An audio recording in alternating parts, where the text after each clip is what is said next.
अस्सलामुअलैकुम वरहमतुल्लाहि वबरकातुहू। बच्चों, आज हम सफ़ा नंबर 17 पर दी हुई इबारत ख़्वानी पढ़ेंगे। तो चलिए आप भी जल्दी से अपनी किताब में सफ़ा नंबर 17 निकालिए। तो बच्चों, इस इबारत ख़्वानी में हमें क्या करना है? देखिए, इस इबारत ख़्वानी में बच्चों हमें इस तरह से कुछ तस्वीरें दी गई है।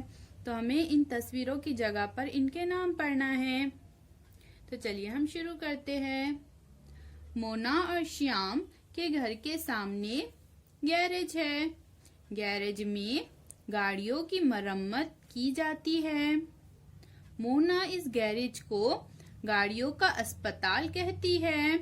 गैरेज में बाइक, कार, ट्रक, बस जैसी गाड़ियां मरम्मत के लिए आती है।